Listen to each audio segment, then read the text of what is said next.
flag of Washington's District of Columbia has 3 red stars, one for each city-state in the 3-city empire.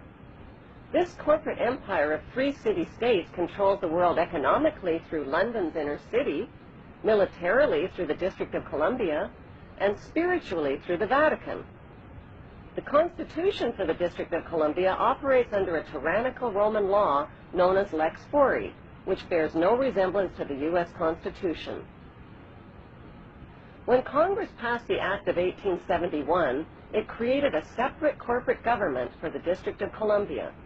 This treasonous act allowed the District of Columbia to operate as a corporation outside the original Constitution of the United States and outside of the best interests of American citizens.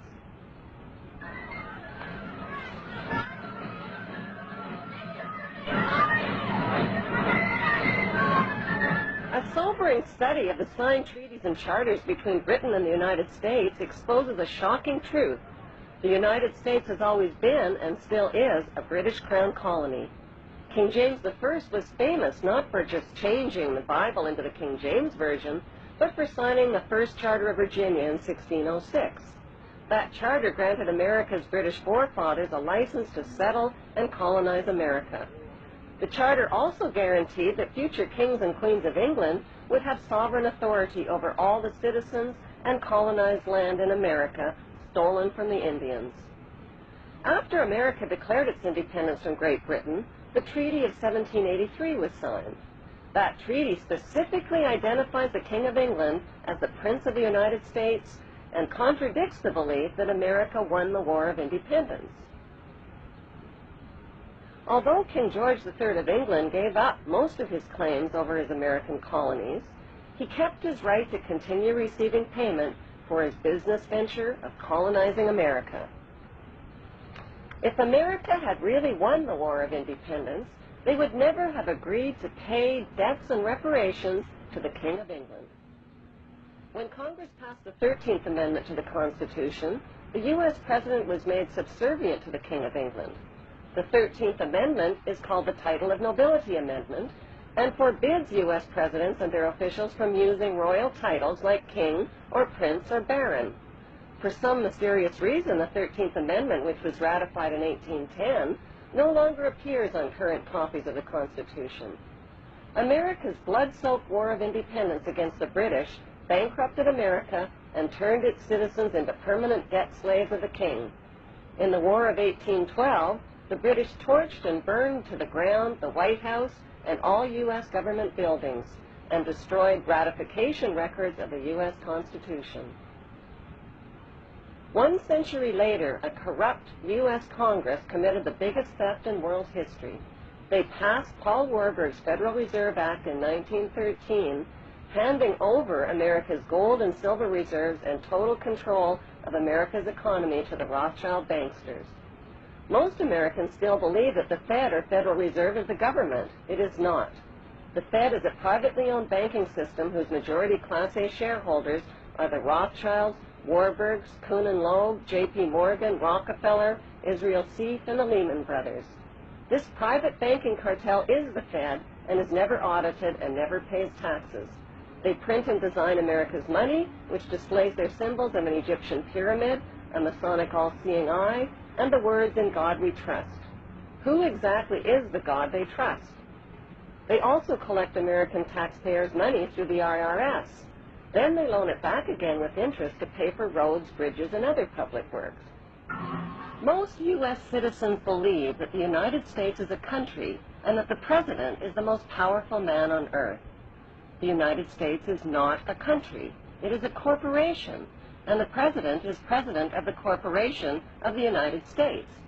He and his elected officials work for the corporation, not for the American people. Since the United States is a corporation, who owns the corporation of the United States? Like Canada and Australia, whose leaders are prime ministers of the Queen, and whose land is called Crown Land, the United States is just another Crown colony. Crown colonies are controlled by the empire of 3 city-states. At the center of each city-state is a towering, phallic-shaped stone monument called an obelisk that points skyward. In D.C. city-state, The obelisk, known as the Washington Monument, was dedicated to Freemason George Washington by the Freemason Grand Lodge of the District of Columbia. The Secretive Brotherhood of Freemasons laid the Washington obelisk's cornerstone in 1848 and contributed 22 Masonic memorial stones. 250 Masonic lodges financed the Washington Monument obelisk, including the Knights Templar Masonic Order. At the heart of London city-state is a 187-ton, 69-foot-tall Egyptian obelisk called Cleopatra's Needle. It was transported from Egypt and erected on the banks of the River Thames. In Vatican City, another Egyptian obelisk towers high above St. Peter's Square.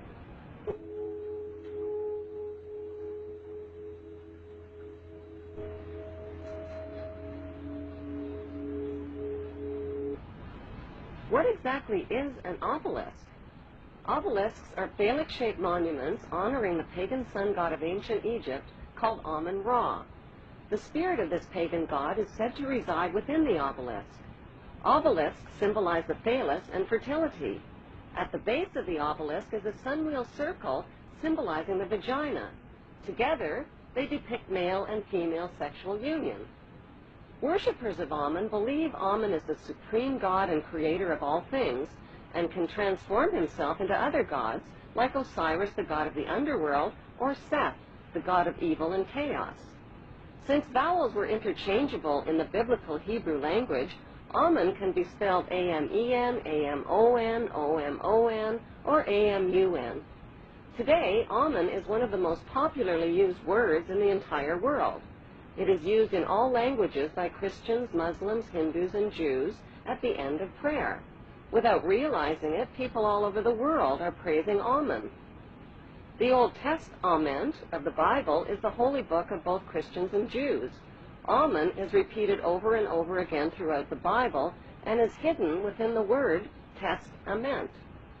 The word Amun literally means the hidden one. Many are fooled into believing that Amun means so be it, or truly. But in Kings 1, verse 36 of the Old Testament, Amun is identified as the Lord God of my Lord. Why in the world would the Vatican, a fortress of Puritan Christian values, erect a monument symbolizing the pagan god Amun and sexual intercourse right in its own front yard?